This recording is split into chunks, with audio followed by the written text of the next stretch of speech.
world. The weather outside is not that cold, and if you take my hand, I'll walk with you to Georgia. Hello and welcome to Country with Celine. I am your host, Celine Schmarky, and on today's episode, we have Oakville's very own Paige Rutledge.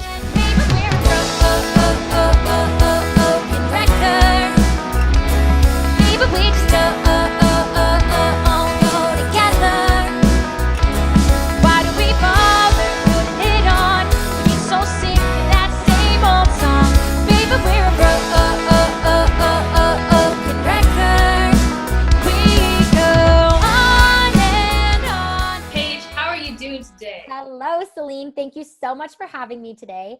I am doing so great. Just so nice to talk. And this is the first time we're meeting virtually. So great to meet somebody new today. How are you? I'm great. Thank you so much for asking. Yeah, I know. This is all that we can do since we're living in the lockdown over here in Ontario. Exactly.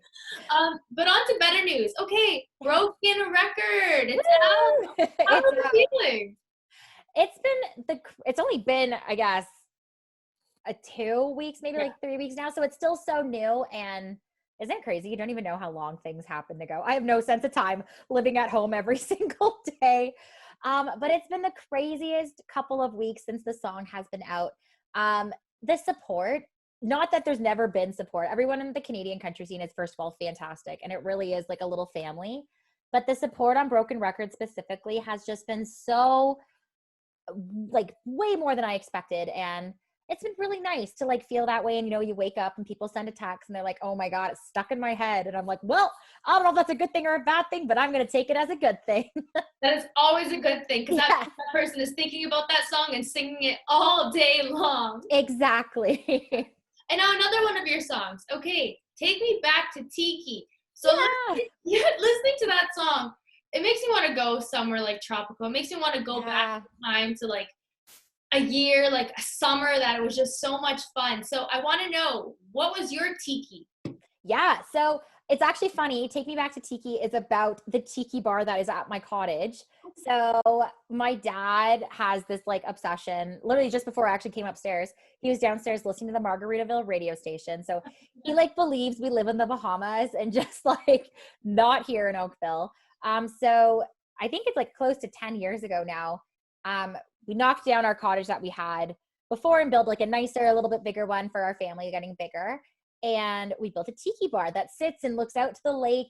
And it's funny because tiki started as this just like little hut, but now it's the place where everybody comes on the weekends and hangs out, stays up all night. Music is always way too loud, but that's always the best part. And so tiki is just this really fun little shack, essentially. Like it really is like a little cabana that we have on our property at the cottage that's turned into my favorite place in the world. Take me back to Tiki, where the drinks still pour out strong. Take me back to Tiki, we can live here all night long. You know I'll never leave my favorite part of me. Take me back, take me back, take me back. Take me back to Tiki. I love that. I think I need to come. You do. Yes. I have said this for the past, oh my God, year now since we've been in COVID. But I want to do like a concert from Tiki because there's a little area, I call it the stage, that actually goes over top of the water. So like people can park their boats. They can sit on the dock. We could do a concert right from Tiki. It would be so cool. That would be amazing. Yeah. As soon as this whole shit show is over. Exactly. Love our Tiki party. It will be so great. So worth it. It's a perfect name too. I love it. Right? At first I was like, is Tiki a place? Then I'm like, wait, no, it's not a place. I know, because it's the place in like Hawaii, you know? Yeah. Like, right? And that's totally the vibe of the little cabana that we have, like of Tiki. You walk up and there's like, well, it has a, you know, like Kenny Chesney's Blue Chair Bay, the rum that he has. We have like a Blue Chair Bay chandelier that like, it's very tropical. You feel like you're not in Canada for sure when you're there. I think you always need to have the station Margaritaville on when you're I think that just, it has to be. It has to be. It's the vibe. Totally. Well, at least you can go there this summer because I don't know if things are going to open up again. Hopefully they do, but at least you have a place to go, right? Yeah. And I've been really fortunate. I was actually living there for a majority of the lockdown. Like when we started last March, I lived there all the way. I guess actually it was pretty much a whole entire year I lived there. I'm currently back in Oakville for a little bit, but my time is pretty normally like pre-COVID times. My time is split pretty evenly between there and here. But we ended up recording, my cousin and I, Alex tomorrow, he's the one that produced both of the last two singles. We ended up recording Take Me Back to Tiki and Broken Record at our cottage. So we were living up there. I was living up there mostly during the lockdown so we could still work and make music. But then it also turned out that I just loved living there because I was like, why? I'm so thankful to be here and have a little bit more, you know, freedom when you look out to a lake rather than houses. Oh my God, so much more freedom. Like waking up and looking at the lake like every day, it's just It's so beautiful. It really is. And that's so nice that you have a place to like go. Having a cottage or like even a place down south is like what you need in life. Like It's true. Mm-hmm. Yeah, it just puts you in that like relaxation mode 24/7. That's so good. Right. And now you also, okay, so you released 2 EPs in the past. And now you released 3 new singles, 2 last year and 1 this year. So what else can we expect from Paige? So much. So, and I know like a lot of other artists, I think, have experienced this same thing, but obviously when COVID happened, everyone was kind of like, oh, what is happening, right? Like I still don't even think people know, but maybe we have a better sense now of what is going on. But so not that I took that time. So at first I was like, I don't know what's going to happen or what I'm going to be doing, but I knew that I needed to find time to like kind of rebrand myself. I wasn't necessarily like, I was happy, but I felt like I needed to grow as an artist, if that makes sense. I was feeling very like stuck. So I took the time to like sit and think and like just kind of set a whole bunch of goals. I wrote a whole bunch of stuff down and I was like, this is what I want to do like in the next couple of years of my music career. And so it's been really cool so far because so far I feel like I'm doing it okay job. I'm staying true to what I want to do. So I'm already back recording the next single that's going to come out in the summertime, hopefully, as long as COVID doesn't have other plans, because who knows? But definitely the single, if not early fall, which is great. And then gearing up for another EP early 2022. So kind of just putting out as much new music as possible in the next, I guess, year. And just hopefully, I don't know how many live shows we'll have this summer, but hopefully getting back into some live music pretty soon also. You're going to be really productive. I try.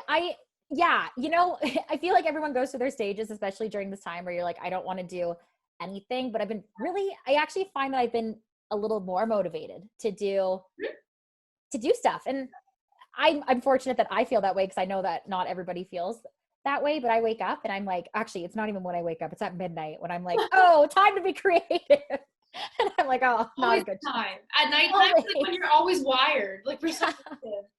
Yeah, exactly. Well, let's get to know Paige a bit more. Where'd you grow up? In Oakville, right? In Oakville. Yep. Born and raised in Oakville. Never lived anywhere but Oakville.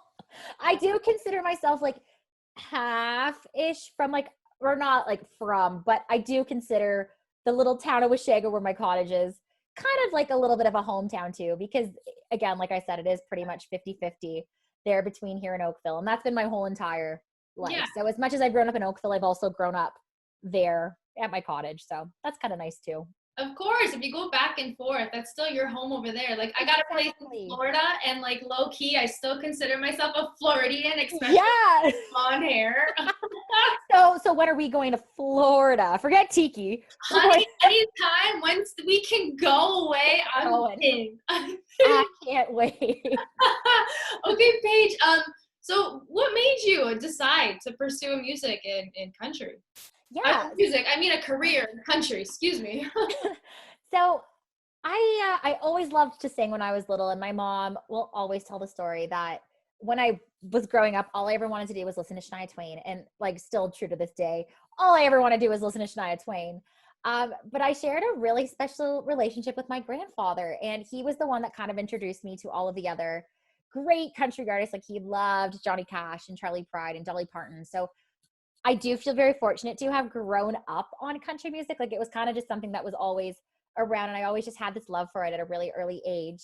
But I got into it kind of in like a sad-ish, kind of weird way. But so that my grandpa, when he got really sick when I was young, like 9, and he asked me to come over and sing to him to make him feel better. And so at 9 years old, you go and do what you're asked to do. So when he passed away, I ended up singing at his funeral.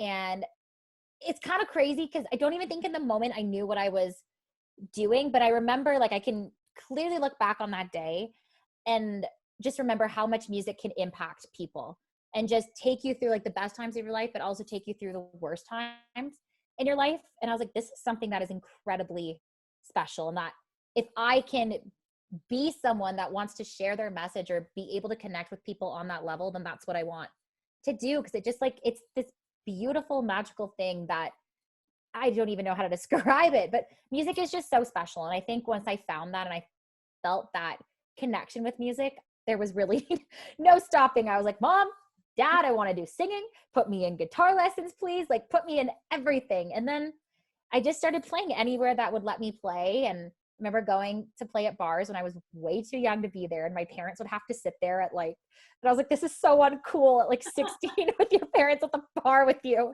But I was not old enough to be there.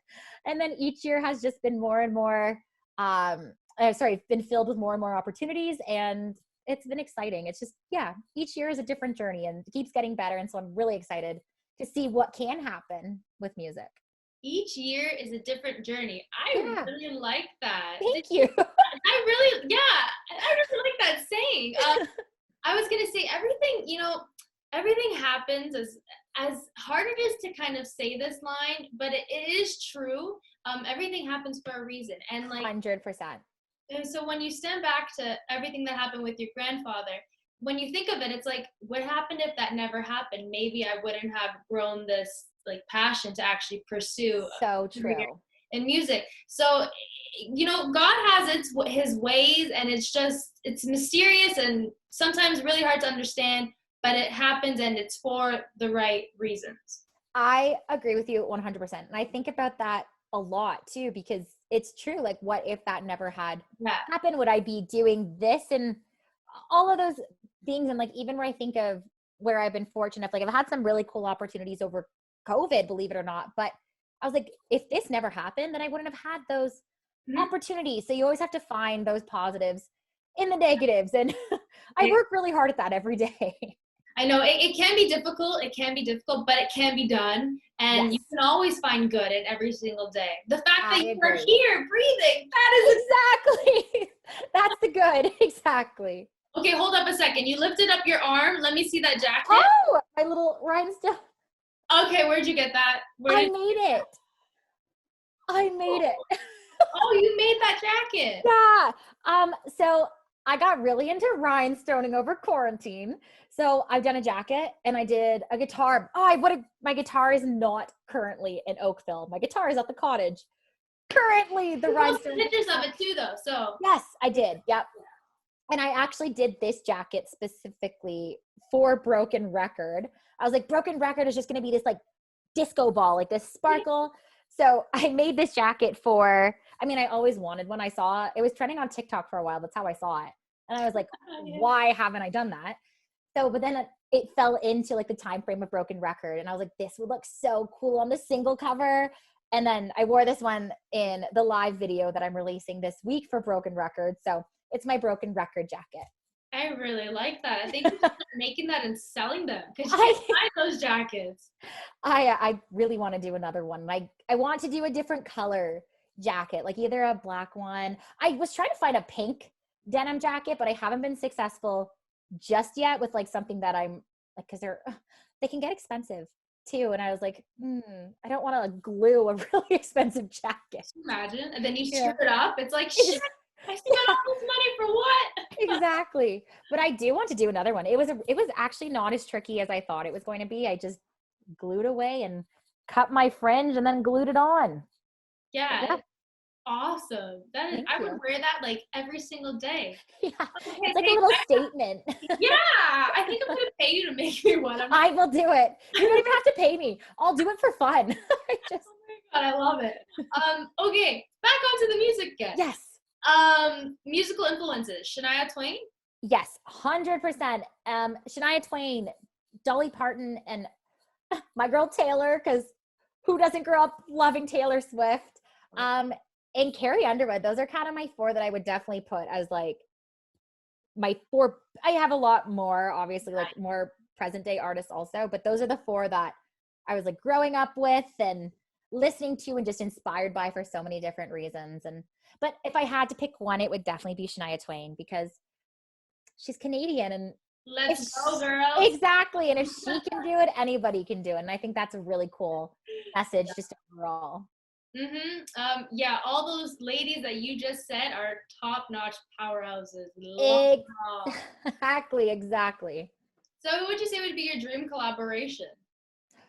I have so many. If I could pick, I have I'm like in my head. Well, obviously all of those. So we'll put all of those to the side. Fine. Right? But presently, I would love to sing with Maren Morris. I just have this obsession with Maren right now. Yeah. I just think she's just so badass and she does whatever she wants. And she's like, if you don't like it, then I don't really care. And I'm like, that is the attitude. So I would love to collab with Maren. You know who else I would love to collab with? Ryan Hurd. Yeah, me too. We'll just, all 4 of us, we'll just hang out together. And I'm in. So much fun. I'm in. Maren Morris is a total badass. I love her too. Love her. Yeah, she's so good. Her voice is so like unique too. It's just, and it's so drawing. She's incredibly unique. And that's what I love about her. There's nobody like her. And she's great. She's fantastic. And dream festival to play at. Would it be Boots? It would for sure be Boots and Hearts. Oh, Boots and Hearts. That one hurt so bad when I saw it canceled again this year. And I was just like, oh. Again. But for sure, Boots. I have been going to Boots every single year. I don't even know how long. The first year I went, I was so young and I just wanted to go for the music that my dad took me. I think I was like 15 and my parents were like, there is no way in hell you are going to Boots and Hearts. And they're like, we know what happens there. Yeah. So my dad took me. I remember standing with him watching Eric Church. And I was like, this is kind of interesting. But yeah, then every single year. And yeah, Boots and Hearts would definitely be a dream. And, you know, fingers crossed one day for that emerging artist showcase. And we'll see. Yeah. You never know. Anything can happen. You never know. Exactly. Boots and Hearts is, not to go back to the cottage, but it's like 25 minutes away from my cottage too, like just down Highway 11. So it's so perfect. Just you can literally go to Boots and see. There's one thing that I've always said. I love Boots and Hearts. I love it. But I love it. Camp there? Probably not. Oh, I've never camped. No.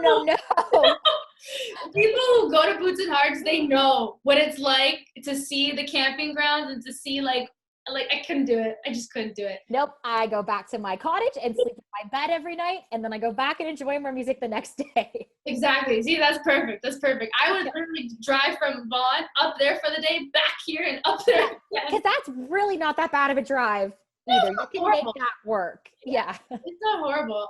Yeah. But hopefully Boots and Hearts 2022. Yeah. Right. I'm holding on to that hope. That will be like, if it doesn't happen, 3rd time pushing the tickets forward. Honestly, sometimes it's so sad. But just going back to that real quickly about your parents, how your parents brought you, your dad brought you to Boots. Yeah. That's awesome. It's so funny. Jerky was like, what is this? Right. And I remember when I eventually did go by myself with a friend or a group of friends, I just knew in his head, he's like, what am I sending my daughter to?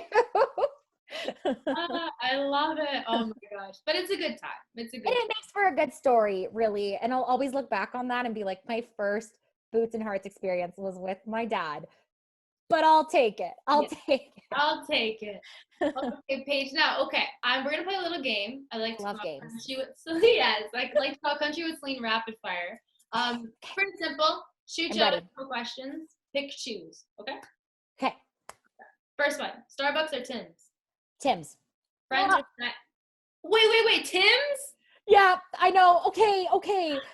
My favorite thing. This is like a little side story. My favorite thing in the entire world, if I'm ever sad, which doesn't usually happen too often, but if I'm ever sad or just mad, I go to Tim's and buy a medium steep tea with 2 milk and 1 sugar. And just steep tea is my favorite thing in, not even when I'm sad. I'm such a liar. I go like every day, but I just love it so much. But I do like Starbucks also. It's okay. Tim's is literally like half the price of Starbucks. Exactly. I take Tim's over Starbucks. Exactly. Okay, Friends or Seinfeld? Friends. Did you watch the reunion? Yes, and I cried. I know. I was just a little emotional at the end. I was like, this just came together so perfectly. And yeah, I'm going to rewatch Friends again now. So I know, right? Like, watch. Oh, I thought though that the Friends reunion would be like an actual show. Like, I thought it was going to be like, where are these people? But then when Phoebe, Elisa, her name, I call her. Yeah. Oh my God. She's Phoebe. I know. When Lisa was saying that she didn't want to like ruin, like they don't want to ruin the lives, like they ended them so perfectly. Yeah. They want to rehash everything. Makes sense, right? Makes sense. That was the only way that I could justify where I was like, okay, yeah, I'm good. I was like, I understand that point and I get it. Why ruin something so that ended so perfectly, even though I really want a reboot, but it's fine. It's fine. I can get over it. There's a Sex and the City reboot, so like, I mean, we can get into that one. Exactly. Chocolate or vanilla? Chocolate. Good. Beach or snow? Oh, beach. Beach. Beach. Yeah, beach. No snow. Canadian will say snow. Yeah, no. And I grew up figure skating and I'm still like, no. Nope. I'd rather sit on a beach. Get a nice tan. And last one, cats or dogs? Dogs. Okay. I have 2, so I love dogs. You got 2? Yeah, dogs are the best. I love them. Love my dogs. They're probably downstairs running around right now. They're so cute. I have 2 golden retrievers and one is 13 and he is just the most perfect angel. And then we have a puppy and he is 1 and he's crazy, but hilarious. So just like they balance each other out because the one is so calm and the other one is just like bouncing off the walls all the time. Well, it's a puppy. Exactly. That's adorable. Yeah, dogs are the best. Everybody get a dog. You need a dog. Agreed. Right? Oh, this was awesome. Oh, Paige, thank you so much for hopping on the lead. This was so much fun. I know. I think this was maybe low-key the most fun I've had. That's what I strive for. I'm like, we just bring the energy and anybody that knows me is like, she has too much energy. And I'm like, never enough energy. Not enough, honey. Not enough. Oh, well, everyone, go listen to Broken Record. It's out now. Go stream and get ready for more to come from Paige this year.